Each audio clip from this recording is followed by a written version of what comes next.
الحمد لله رب العالمين وبه أستعين وأشهد أن لا إله إلا الله وحده لا شريك له وأشهد أن محمدا عبده ورسوله صلى الله عليه وعلى آله وصحبه وسلم تسليما كثيرا أما بعد. گرامی قدر حاضرین و سامعین و مشاہدین، اللہ کے فضل و کرم سے درس کا یہ سلسلہ شرک اکبر تک پہنچانے والے وسائل سے متعلق سلسلہ وار جاری ہے، اور گزشتہ درس میں ہم نے تیسرے اہم سبب، شرک اکبر تک پہنچانے کے تیسرے اہم وسیلے، قبروں کو پختہ کرنا، انہیں بلند کرنا، ان پر چراغاں کرنا، وہاں مسجد اور کمرے تعمیر کرنا، اور قبر کے پاس اللہ کی عبادت کرنا، یہ شرک کا راستہ اور شرک اکبر تک پہنچانے کا ذریعہ ہے. اس پر گفتگو شروع کی تھی، اور سلسلے میں جندب ابن عبداللہ رضی اللہ عنہ کی حدیث، جس میں نبی صلی اللہ علیہ وسلم نے قبروں کو مسجد بنانے سے روکا ہے، اسے ذکر کیا تھا. اور ایسے ہی عبداللہ ابن مسعود رضی اللہ عنہ کی حدیث کو بھی ذکر کیا تھا کہ سب سے بدترین لوگ وہ ہیں جن کے جیتے جی قیامت آ جائے گی، اور وہ قبروں کو سجدہ گاہ بنانے والے لوگ ہیں. اسی طرح سے عائشہ رضی اللہ عنہا اور عبداللہ ابن عباس رضی اللہ عنہما کی وہ حدیث بھی ذکر کی تھی، جس میں اللہ کے نبی صلی اللہ علیہ وسلم نے یہود و نصارہ پر لعنت فرماتے ہوئے کہا تھا کہ انہوں نے اپنے نبیوں کی قبروں کو سجدہ گاہ بنا لیا. اس کے بعد چوتھی حدیث اس سلسلے کی ہے، جو ابو الحیاج اسدی رحمہ اللہ بیان کرتے ہیں. کہتے ہیں کہ مجھ سے علی ابن ابی طالب رضی اللہ عنہ نے فرمایا، الا ابعثک علی ما بعثنی علیہ رسول اللہ صلی اللہ علیہ وسلم، الا تدع قبرا الا تدع تمثالا الا طمستہ ولا قبرا مشرفا الا سویتہ. صحیح مسلم کی یہ حدیث ہے. صحیح مسلم میں 969 نمبر پر کہ علی رضی اللہ عنہ نے ابو الحیاج اسدی رحمہ اللہ سے کہا، کیا میں تم کو وہ حکم دے کر نہ بھیجوں جو حکم دے کے مجھے نبی کریم صلی اللہ علیہ وسلم نے بھیجا تھا، کہ جو بھی مجسمہ دیکھنا اسے مٹا دینا، اور جو بھی اونچی قبر دیکھنا اسے برابر کر دینا. اور پانچویں حدیث اس سلسلے کی جابر ابن عبداللہ رضی اللہ عنہما کی حدیث ہے. کہتے ہیں، نہا رسول اللہ صلی اللہ علیہ وسلم ان یجسس القبر وان یقعد علیہ وان یبنى علیہ. یہ صحیح مسلم کی حدیث ہے 970 نمبر پر کہ اللہ کے نبی صلی اللہ علیہ وسلم نے قبر کو پختہ کرنے، اس پر بیٹھنے اور اس پر کچھ تعمیر کرنے، اس پر عمارت تعمیر کرنے سے منع فرمایا ہے. ان حدیث کے بہت سارے شواہد ہیں، بہت سارے صحابہ کرام سے یہاں تک کہ تواتر کو یہ حدیثیں پہنچ گئی ہیں، اور یقینی طور پر ان احادیث کے متواتر ہونے کے سلسلے میں علماء کی بڑی جماعت نے تواتر کا ذکر کیا ہے، جیسے شیخ الاسلام ابن تیمیہ رحمہ اللہ، حافظ سیوطی شافعی نے، اسی طرح سے امام برکوی حنفی نے، اور ایسے ہی ابو عبداللہ القطانی نے اپنی کتاب نظم المتناثر فی الحدیث المتواتر میں 109 نمبر پر اسے ذکر کیا ہے. اور ان احادیث میں سے 5 حدیثیں بھی ہم نے آپ کے سامنے ذکر کی. چھٹی حدیث اس سلسلے کی ابو ہریرہ رضی اللہ عنہ کی روایت ہے، جسے امام احمد نے بسند حسن ذکر کیا ہے. اللہم لا تجعل قبری وثنا. اللہ کے نبی صلی اللہ علیہ وسلم نے فرمایا کہ اللہ میرے قبر کو استھان نہ بنانا. لعن اللہ قوما اتخذوا قبور انبیائہم مساجد. اللہ کی لعنت ہو ان قوموں پر جو اپنے نبیوں کی قبروں کو سجدہ گاہ بنا لیتے ہیں. 7ویں حدیث اس سلسلے کی عائشہ رضی اللہ عنہا کی حدیث ہے. کہتی ہیں کہ ام سلمہ اور ام حبیبہ رضی اللہ عنہما نے ایک کنیسے کا ذکر کیا. کنیسہ، کلیسا، چرچ، نصارہ کی عبادت گاہ، اس کا ذکر کیا جسے انہوں نے سرزمین حبشہ میں دیکھا تھا، جس میں تصویریں لگی ہوئی تھیں. تو ان لوگوں نے رسول اللہ صلی اللہ علیہ وسلم سے اس کا تذکرہ کیا. تو اللہ کے نبی صلی اللہ علیہ وسلم نے فرمایا ان اولئک اذا كان فيهم الرجل الصالح فمات بنوا على قبره مسجدا وصوروا فيه تلك الصور اولئک شرار الخلق عند اللہ یوم القیامہ. یہ صحیح بخاری میں 434 نمبر اور صحیح مسلم میں 528 نمبر پر یہ حدیث ہے.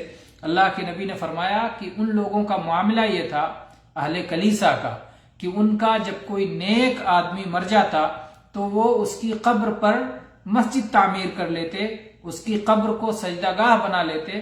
اس کی قبر پر مسجد تعمیر کرنے کے بعد اس میں ان کی صورتیں لگاتے. یہ لوگ اللہ کے یہاں بدترین مخلوق ہیں، یہ اللہ کے ہاں بدترین مخلوق ہیں. اس سلسلے کی 8ویں حدیث ابو ہریرہ رضی اللہ عنہ کی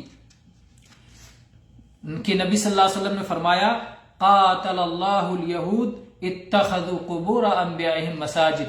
اللہ تعالیٰ یہود کو غارت کرے جنہوں نے اپنے نبیوں کی قبروں پر مسجدیں بنا لی.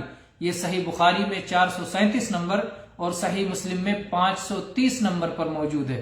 9ویں حدیث اس سلسلے کی ابو عبیدہ رضی اللہ عنہ کی حدیث ہے، جو ابو ہریرہ رضی اللہ عنہ ہی کی حدیث کی طرح ہے. مسند احمد میں، مسند بزار میں، اور ایسے ہی امام حیثمی نے اس کے بارے میں کہا رجالہ ثقات، اور علامہ البانی نے تحذیر الساجد میں اسے صحیح قرار دیا. اسی طرح سے اس سلسلے کی 10ویں حدیث اسامہ رضی اللہ عنہ کی حدیث ہے، جو مسند طیالسی میں، مسند احمد میں اور معجم طبرانی میں ہے. ابو ہریرہ رضی اللہ عنہ کی حدیث جیسے اس کے الفاظ ہیں، اور امام حیثمی نے کہا ہے رجالہ موثقون، اور امام شوکانی نیل الاوطار میں کہتے ہیں سندہ جید. اور 11ویں حدیث اس سلسلے کی زید بن ثابت رضی اللہ عنہ کی حدیث ہے، جو ابو ہریرہ رضی اللہ عنہ کی حدیث ہی کی طرح ہے، جسے امام احمد نے، امام طبرانی نے روایت کیا ہے، اور امام حیثمی کہتے ہیں رجالہ موثقون، اور امام شوکانی نے اس کی سند کو جید قرار دیا. اسی طرح سے اس سلسلے کی 12ویں، 13ویں اور 14ویں حدیث ابو سعید ابن عباس اور ابو مرثد رضی اللہ عنہم کی احادیث ہیں، جو قبر کی طرف منہ کر کے صلاۃ پڑھنے سے منع کرتی ہیں، جن میں سے کسی میں قبر پر تعمیر کرنے کی ممانعت کا بھی ذکر ہے، اور انشاءاللہ اس کی تفصیل آگے آئے گی. اس سلسلے کی 15ویں حدیث، حدیث فضالہ، کہتے ہیں کان رسول اللہ صلی اللہ علیہ وسلم یأمرنا بتسویۃ القبور. یہ صحیح مسلم کی 959 نمبر کی حدیث ہے. اس سلسلے کی 16ویں حدیث معاویہ بن ابی سفیان رضی اللہ عنہ کی حدیث ہے ان تسویۃ القبور من السنہ وقد رفعت اليہود والنصارى فلا تشبہوا بہما. کہ قبروں کو برابر کرنا ہی سنت ہے، یہود و نصارہ نے قبروں کو بلند کیا، تم ان کی مشابہت اختیار مت کرو. یہ المعجم الکبیر للطبرانی، اور اس کی سند حسن ہے. احکام الجنائز میں علامہ البانی نے اس کو صحیح قرار دیا ہے. حیثمی، امام حیثمی فرماتے ہیں رجال الصحیح. اس سلسلے کی 17ویں حدیث حارث النجرانی کی حدیث ہے، جو جندب رضی اللہ عنہ کی حدیث کی طرح ہے، جسے امام ابن ابی شیبہ نے روایت کیا ہے، اور جس کی سند کو تحذیر الساجد میں صحیح قرار دیا گیا ہے. اسی طرح سے 18ویں حدیث، اس سلسلے کی 18ویں حدیث ہے کعب ابن مالک رضی اللہ عنہ کی حدیث، جو جندب رضی اللہ عنہ کی حدیث کی طرح ہے. الحیتمی الشافعی اپنی کتاب الزواجر میں کہتے ہیں اخرجہ الطبرانی بسند لا بأس بہ. اس سلسلے کی 19ویں حدیث عائشہ رضی اللہ عنہا کی ہے مرفوعاً، جس میں قبروں کو مسجد بنانے سے منع کیا گیا ہے، اور اس کے آخر میں ہے یحرم ذلک علی امتی، کہ اللہ کے نبی نے اپنی امت پہ اس کو حرام قرار دیا. یہ امام احمد کی روایت ہے. اسی طرح سے اس سلسلے کی 20ویں اور 21ویں حدیث علی رضی اللہ عنہ اور ابو ہریرہ رضی اللہ عنہ کی حدیث ہے لا تجعلوا بیوتکم قبورا ولا تجعلوا قبری عیدا، کہ اپنے گھروں کو قبرستان نہ بناؤ اور میری قبر کو عید نہ بناؤ۔ انشاءاللہ یہ اس کا بیان آگے آئے گا۔ اس سلسلے کی 22ویں حدیث ہے ابو سعید خدری رضی اللہ عنہ کی حدیث مرفوع ہے، الارض کلھا مسجد الا المقبرۃ والحمام، کی پوری روئے زمین مسجد ہے، سجدہ کرنے کی جگہ ہے سوائے مقبرہ قبرستان کے، کہ یہ سجدہ کرنے کی جگہ نہیں ہے، اور حمام کے۔ ایسے امام احمد نے، امام ابو داؤد نے، امام ابن خزیمہ نے اپنی صحیح میں، امام ابن حبان نے اپنی صحیح میں روایت کیا ہے، اور شیخ الاسلام ابن تیمیہ نے اس کی سند کو جید قرار دیا ہے، اور علامہ ارناؤت نے جو ہے اپنی تعلیقات اور تحقیقات میں اس کو صحیح قرار دیا ہے۔ حدیث نمبر 23، اس سلسلے کی حدیث نمبر 23 یا 23ویں حدیث علی رضی اللہ عنہ کی حدیث ہے، کہتے ہیں ان حبیبی صلی اللہ علیہ وسلم نہانی ان اصلی فی المقبرہ، میرے حبیب صلی اللہ علیہ وسلم نے مجھے قبرستان میں صلاۃ ادا کرنے سے روکا ہے، منع فرمایا ہے۔ یہ سنن ابی داؤد کی حدیث ہے 490 اور 491 نمبر پر، اور حسن لغیرہ کے درجے میں۔ اس سلسلے کی 24ویں حدیث صحیح مسلم میں 780 نمبر پر ہے، ابو ہریرہ رضی اللہ عنہ سے مرفوعاً مروی ہے، لا تجعلوا بیوتکم مقابر۔ اس سلسلے کی 25ویں حدیث عبداللہ ابن عمر رضی اللہ عنہما سے مرفوعاً مروی ہے، صحیح بخاری میں 432 پہ اور صحیح مسلم میں 772 نمبر پر، اجعلوا من صلاتکم فی بیوتکم ولا تتخذوها قبورا۔ اس سلسلے کی 26ویں حدیث انس رضی اللہ عنہ کی حدیث ہے، نبی صلی اللہ علیہ وسلم سے روایت کرتے ہیں، نہا عن الصلاۃ بین القبور، قبروں کے بیچ میں، قبروں کے درمیان صلاۃ ادا کرنے سے اللہ کے نبی نے منع فرمایا۔ یہ مسند بزار کی روایت ہے، جیسا کہ کشف الاستار میں 441، 442 اور 443 نمبر پر ہے۔ ایسے ہی مسند ابی یعلا میں 2788 نمبر پر، صحیح ابن حبان میں 2322، 2323 نمبر پر، امام حیثمی کہتے ہیں رجالہ رجال الصحیح۔ اور اس سلسلے کی 27ویں حدیث عبداللہ ابن عمرو ابن عاص رضی اللہ عنہما کی حدیث انس رضی اللہ عنہ کی حدیث کی طرح ہے، جو بھی صحیح ابن حبان میں 2319 نمبر پر ہے اور حسن لغیرہ ہے۔ اس سلسلے کی 28ویں حدیث یہ واصلہ رضی اللہ عنہ کی حدیث ہے، قبر کی طرف منہ کر کے صلاۃ پڑھنے سے اس میں روکا گیا ہے۔ یہ طبرانی کی روایت ہے اور حسن لغیرہ کے درجے میں ہے۔ اسی طرح سے اس باب میں اس معنی کی حدیث میں بہت سارے تابعین کی مرسل روایات بھی موجود ہیں، جیسے حسن ابن علی، اور اسی طرح سے عمر ابن عبدالعزیز اور زید ابن اسلم اور عمرو ابن دینار اور عطا، ان سب کی روایات قبر کو مسجد بنانے کی ممانعت، قبر پر مسجد کی تعمیر کی ممانعت کے سلسلے میں ان سب کی روایات موجود ہیں۔ اسے آپ موطا میں، مصنف عبد الرزاق میں، مصنف ابن ابی شیبہ میں، اور اسی طرح سے مختصراً ایک ساتھ اکٹھا جمع ہوا دیکھنا چاہتے ہیں تو تحذیر الساجد من اتخاذ القبور مساجد میں اس کو سب کو اکٹھا دیکھ سکتے ہیں۔ کیا مطلب ہے معنی اتخاذ القبور مساجد؟ قبر کو مسجد نہ بناؤ، اس کا کیا مفہوم ہے؟ اس کا مفہوم ایک تو ہے کہ باقاعدہ مسجد کی کوئی تعمیر کر دے، مسجد کی عمارت بنا دے، جیسے مسجد بنائی جاتی ہے، مسجد کہہ کر کے اور مسجد بتا کر کے باقاعدہ مسجد کی تعمیر کی جائے۔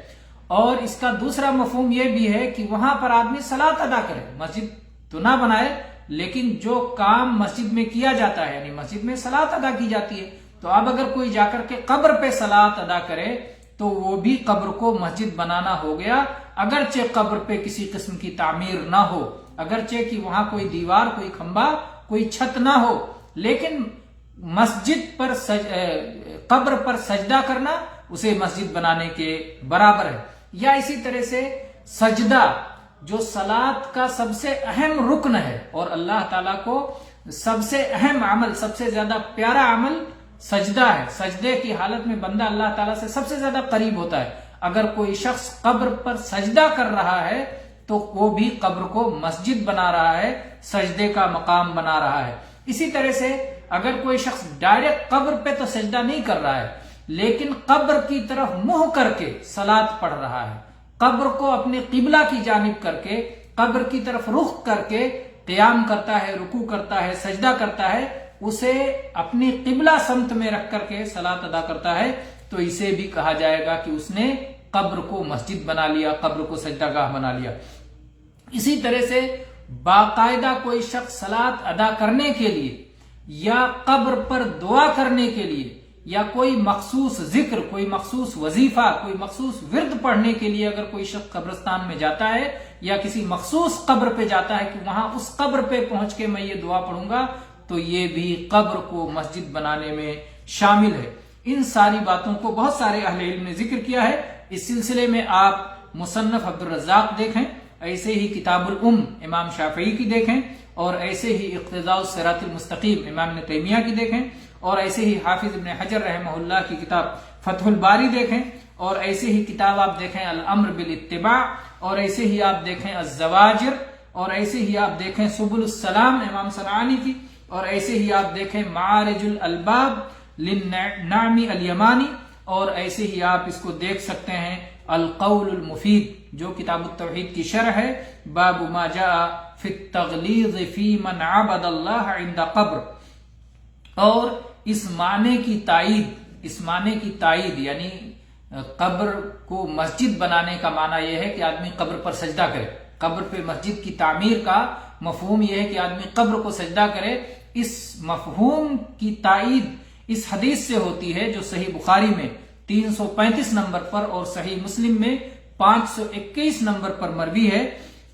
نبی صلی اللہ علیہ وسلم نے فرمایا جعلت لی الارض مسجدا و طہورا، اللہ تعالیٰ نے میرے لیے پوری روئے زمین کو مسجد بنایا ہے، پاک کرنے کا ذریعہ بنایا ہے۔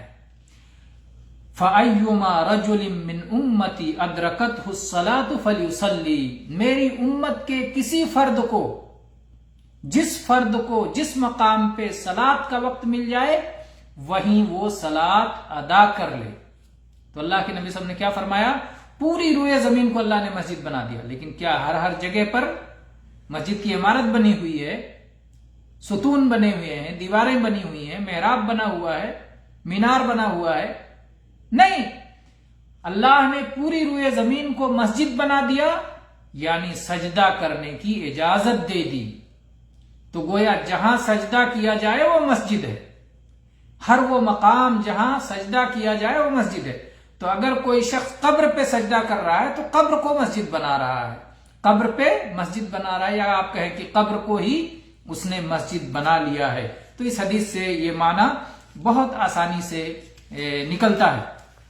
اسی طرح سے مخصوص احادیث بھی اس سلسلے میں آئی ہیں جس میں قبرستان میں صلاح پڑھنے سے روکا گیا ہے، قبر کی طرف منہ کر کے صلاح پڑھنے سے روکا گیا ہے، اور بعض احادیث کا اس سے پہلے ذکر ہو چکا ہے، ان الفاظ کا ہم ذکر کر چکے ہیں۔ اسی طرح سے امام ابن حزم نے محلہ میں ذکر کیا ہے کہ اس معنی کی احادیث تواتر کی حد کو پہنچی ہوئی ہیں، الاحادیث فی ذالک بلغت حد التواتر، اس سلسلے کی اس معنی کی حدیثیں تواتر کی حد کو پہنچی ہوئی ہیں۔ اسی طرح سے کچھ مخصوص احادیث بھی آئی ہیں ان امور کی ممانعت کے لیے۔ ہم آج 2 حدیثیں مزید ذکر کر کے رہنے دیتے ہیں، آج کے درس کے لیے اتنا کافی ہے۔ انشاءاللہ پھر ہم اگلے درس میں قبر پہ مخصوص طور پر صلاۃ نہ ادا کرنے یا قبر کی طرف منہ کر کے صلاۃ نہ ادا کرنے کے سلسلے میں جو احادیث آئی ہیں انشاءاللہ ہم اس کو اگلے درس میں بیان کریں گے۔ وآخر دعوانا ان الحمد للہ رب العالمین وصلی اللہ علی نبینا وسلم۔